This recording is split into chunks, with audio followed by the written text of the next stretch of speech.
दोस्तों, state selection board higher education department की तरफ से स्कूल टीचर्स के रिक्रूटमेंट की बहुत अच्छी वैकेंसी आई है, जिसकी चर्चा इस एडवर्टीजमेंट में हम लोग करेंगे।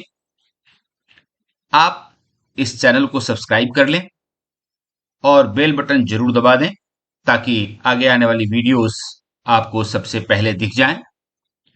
और इस वीडियो को शुरू से अंत तक जरूर देखें, क्योंकि कहीं ना कहीं आपके सब्जेक्ट की वैकेंसी भी यहां होगी और पूरा डिटेल इस वीडियो में हम लोग देखने की कोशिश करेंगे।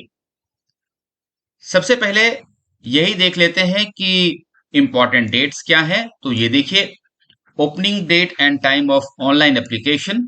पहली बात तो हमारी समझ में यही आ गई कि ऑनलाइन एप्लीकेशन ही डालनी है। 12 जून से ऑनलाइन एप्लीकेशन शुरू हो गया है और क्लोजिंग डेट है इसका 17 जुलाई 2023, 11:45 PM, यानी कि रात के 12 बजे से पहले 17 जुलाई तक फॉर्म भरे जाएंगे। तो आपके पास काफी समय है, इसलिए इसे अच्छी तरह से आप देख लें और उसी हिसाब से आप अपनी तैयारी भी कर सकते हैं। तो पहली बात तो ओपनिंग एंड क्लोजिंग डेट की हो गई। अब बात करते हैं वैकेंसी पोजीशन की। तो ये आप देख लीजिए, वैकेंसी पोजीशन प्राय हर सब्जेक्ट में वैकेंसी है।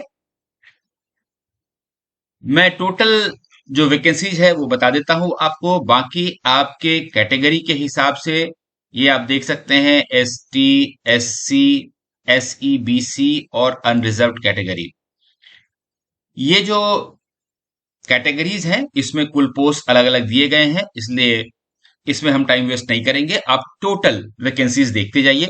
एंथ्रोपोलॉजी का 1, बॉटनी का 8, केमिस्ट्री में 5, कॉमर्स में 7। नीचे जो 3W लिखा हुआ है, W फॉर विमेन, तो 8 सीट में 3 सीटें महिलाओं के लिए हैं, ये कहने का मतलब है। कॉमर्स में 7 सीटें हैं, इकोनॉमिक्स की 64 सीट है और एजुकेशन की 28 सीटें हैं। इंग्लिश में 61 ज्योग्राफी में 01, वुमेन के लिए कोई सीट ज्योग्राफी में नहीं है। हिंदी में 02, हिस्ट्री में 79 seats, home science 5 seats, IRPM 1 seat, logic and philosophy 22 seats, mathematics 10 seat, Odia 132 seats जिसमें कि 44 वुमेन के लिए है, physics 5 seats 2 for women, political science 84 जिसमें 28 वुमेन के लिए है, और साइकोलॉजी 2 पोस्ट जिसमें 1 वुमेन के लिए है, Sanskrit 15 post, sociology 9 post, statistics 1 post, Telugu 1 post, Urdu 1 post, geology 10 post जिसमें 3 वुमेन की है। तो इस तरह से ये टोटल वैकेंसी 555 सीट्स के लिए है, जिसमें कि 183 विमेन के लिए है। अब कैटेगरी वाइज जो बाइफर्केशन दिया हुआ है वो आप यहां से देख सकते हैं।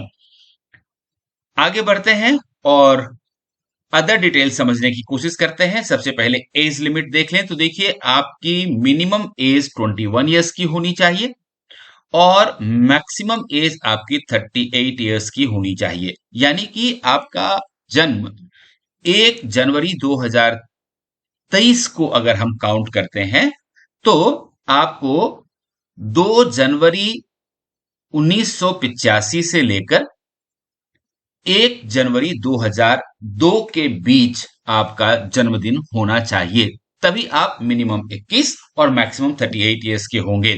तो इस एज लिमिट को अच्छी तरह से देख लें, ध्यान से देख लें। अब बात कर लेते हैं क्वालिफिकेशन की।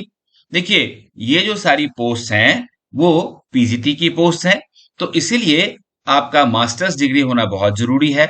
साथ में आपका बीएड या बीएड के इक्विवेलेंट डिग्री जो होता है वह भी होना जरूरी है। और देखिए, कुछ सब्जेक्ट ऐसी हैं जहां पर बीएड क्वालिफिकेशन जरूरी नहीं है और कुछ सब्जेक्ट ऐसी हैं जिनमें बीएड क्वालिफिकेशन जरूरी है। इसको बहुत अच्छी तरह से आप समझ लें।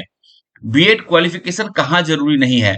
यदि आप PGT anthropology, commerce, education, geography home science, logic and philosophy, psychology, sociology, statistics, IRPM, Telugu और उर्दू के लिए फॉर्म भरना चाहते हैं तो आपके लिए बीएड क्वालिफिकेशन मैंडेटरी नहीं है, जरूरी नहीं है।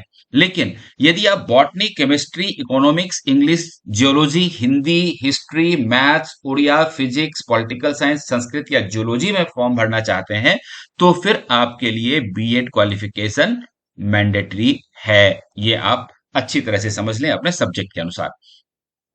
अब बात कर लेते हैं मोड ऑफ सिलेक्शन की, कि सिलेक्शन कैसा होगा। तो सबसे पहली बात मैं आपको ये बता दूं कि यहाँ दो तरह का मोड ऑफ सिलेक्शन उन्होंने बताया है। एक आपका रिटन टेस्ट होगा और दूसरा आपका करियर असेसमेंट होगा। तो करियर असेसमेंट क्या होगा ये मैं आगे आपको बता देता हूं। पहले रिटन टेस्ट देख लेते हैं। लेकिन एक बात तो तय हो गया इससे कि आपका इंटरव्यू नहीं होगा। तो रिटन टेस्ट और करियर असेसमेंट में कौन कौन सी बातें होंगी ये मैं आपको आगे बताता हूं। रिटन टेस्ट पहले देख लेते हैं। रिटन टेस्ट 150 मार्क्स का होगा और सारे क्वेश्चन मल्टीपल चॉइस क्वेश्चन होंगे। करियर असेसमेंट 50 मार्क्स का होगा। तो इस तरह से कुल टोटल 200 मार्क्स में मेरिट लिस्ट बनेगी, इंटरव्यू नहीं होगा, ये मैंने आपको बता दिया।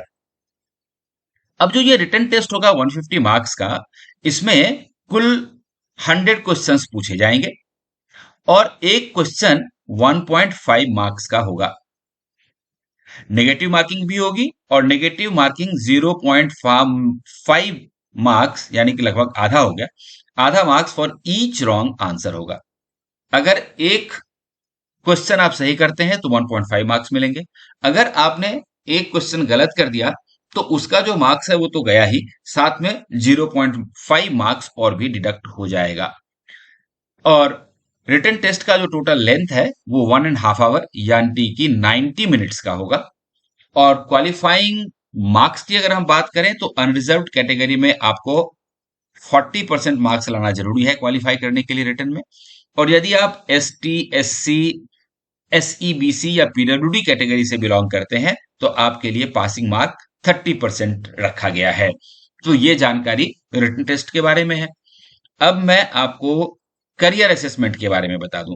देखिए, करियर असेसमेंट में सबसे पहले इन्होंने क्वालिफिकेशन को काउंट किया है और टोटल मार्क्स दिए हैं कि आपके टोटल कितने मार्क्स मिल सकते हैं क्वालिफिकेशन में। अगर आपका फर्स्ट डिवीजन है तो कितने मार्क्स मिलेंगे, सेकंड डिवीजन है तो कितने मार्क्स मिलेंगे, थर्ड डिवीजन है तो कितने मार्क्स मिलेंगे और डिस्टिंक्शन है तो कितने मार्क्स मिलेंगे। तो जैसे इन्होंने ये बताया है कि मैट्रिकुलेशन में यदि आपका फर्स्ट डिवीजन है तो 5 मार्क्स मिलेंगे, सेकंड डिवीजन है तो 4 मार्क्स मिलेंगे और थर्ड डिवीजन है तो 3 मार्क्स मिलेंगे। उसी तरह से हायर सेकेंडरी में आप जिसको हम लोग प्लस टू कहते हैं, इंटरमीडिएट कहते हैं, सेम फर्स्ट डिवीजन में 5 मार्क्स, सेकंड डिवीजन में 4 मार्क्स और थर्ड डिवीजन में 3 मार्क्स मिलेंगे आपको। ग्रेजुएशन में जो +3 होता है उसमें कुल मैक्सिमम मार्क्स 10 रखा गया है, जिसमें फर्स्ट डिवीजन जिन बच्चों को हुआ है उनको 8 मार्क्स मिलेंगे, सेकंड डिवीजन वालों को 7 मिलेंगे और थर्ड डिवीजन वालों को 6 मिलेंगे। यहां पर यदि आपका डिस्टिंक्शन है बैचलर्स में, बीए में, तो आपको 2 मार्क्स डिस्टिंक्शन के मिलेंगे। और यदि आपने पोस्ट ग्रेजुएशन की है तो पोस्ट ग्रेजुएशन में मैक्सिमम मार्क्स रखा गया है 15 मार्क्स और इसमें यह कहा गया है कि this will be calculated on the basis of the aggregate of percentage marks secured in post graduation examination. आपने टोटल जितना एग्रीगेट प्राप्त किया है उसके हिसाब से 15% मार्क्स का कैलकुलेशन होगा। और बीएड का भी 15 मार्क्स रखा गया है और सेम कैटेगरी की बात कही गई है कि यहाँ जो 15 मार्क्स है इसमें से कितने आपके मार्क्स होंगे ये इस बात पर डिपेंड करेगा कि आपका बीएड में एग्रीगेट परसेंटेज ऑफ मार्क्स क्या था। तो ये जो आपने डिवीजन देखा इसी को करियर असेसमेंट का नाम दिया गया है, जो कुल 50 मार्क्स का होगा और रिटन टेस्ट 150 मार्क्स का होगा। तो 200 मार्क्स में आपको मेरिट लिस्ट तैयार की जाएगी। अब जो इंपॉर्टेंट इंफॉर्मेशन है वो एप्लीकेशन फी के बारे में है। और ये देखिए, एप्लीकेशन फी 500 रुपीज की है जो अनरिजर्व्ड कैटेगरी के लिए है और जो एससीबीसी कैटेगरी के लिए है उनके लिए 500 रुपीज है। और 200 रुपीज रखा गया है for candidates belonging to schedule caste, schedule tribes and PWD categories. इसमें 40% जो परमानेंट डिसेबिलिटी और मोर वाले हैं उनकी कैटेगरी भी काउंट होती है। और आगे मैं इसकी डिटेल दूं इससे पहले मैं आपको ये बता दूं कि निश्चित रूप से आप इसका जो पीडीएफ है वो भी देखना चाहेंगे तो पीडीएफ देखने के लिए आप हमारा टेलीग्राम ग्रुप ज्वाइन कर सकते हैं, जिसका डिस्क्रिप्शन बॉक्स में सबसे ऊपर लिंक दिया हुआ है। वहां क्लिक करके हमारा टेलीग्राम ग्रुप ज्वाइन कर लीजिए, वहां इसका पीडीएफ आपको मिल जाएगा। और ये जो वैकेंसी है वो, इसकी ऑथेंटिसिटी आप चेक कर लें। State selection board, higher education department, government of Orissa की तरफ से ये वैकेंसी आई हुई है। और यहां पर में आप देख सकते हैं व्हाट इज न्यू, यहीं पर में 11/6/2023 का एक एडवर्टीजमेंट है, advertisement for recruitment to the post of graduate teachers in non government aided higher secondary schools, advertisement number 01/023। यहां पर व्यू पे जैसे ही क्लिक करेंगे ये आपका खुल जाएगा। और यही एडवर्टीजमेंट मैं आपके साथ डिस्कस कर रहा था। और इसके साथ ही यहां देखिए एक 12/6 को notice regarding activation of link for online application for recruitment of post graduate teachers PGT. अगर हम व्यू पे क्लिक करते हैं तो ये देखिए यहां पर में ये नोटिस आया हुआ है और ये ऑनलाइन एप्लीकेशन चालू हो गया है, तो आप इसका फॉर्म भर सकते हैं। अब हम बात करते हैं कि एप्लीकेशन फी कहाँ जमा होनी है। तो आपको मैंने बताया ऑनलाइन डिपॉजिट होना है। और ये एक अकाउंट नंबर दिया हुआ है, देखिए करंट अकाउंट नंबर है, ये स्टेट बैंक ऑफ इंडिया का है और इसका आईएफएस कोड यहां दिया हुआ है। तो यहां पर में ये आप फी जमा कर सकते हैं। बाकी ये प्रोसीजर ऑफ एप्लीकेशन है, अदर एलिजिबिलिटी कंडीशंस हैं जिनको आप अच्छी तरह से पीडीएफ में पढ़ लें अच्छी तरह से और उसके बाद फॉर्म भरें। ये मैं आपको दिखा देता हूं कि state selection board higher education department की तरफ से ये वैकेंसी है और ये इसका वेबसाइट है जो मैंने अभी आपको दिखाया और ये इसका ईमेल आईडी है। अगर आपको कोई डाउट है, कोई आप कुछ पूछना चाहते हैं तो यहाँ से पूछ सकते हैं। और ये एडवर्टीजमेंट 11/6 को आई है for recruitment to the post of post graduate teachers. ये वैकेंसी है जो मैंने आपको दिखाई। और इसका जो पे स्केल है ये देखिए 44,900 से 1,42,400 तक का है। और ये पोस्ट ग्रेजुएट टीचर की पोस्ट है। दोस्तों, इस वीडियो को लाइक जरूर कर लें और इस पीडीएफ को देखने के लिए टेलीग्राम ग्रुप जरूर ज्वाइन कर लें। साथ ही साथ इस चैनल को सब्सक्राइब भी जरूर कर दें। All the best.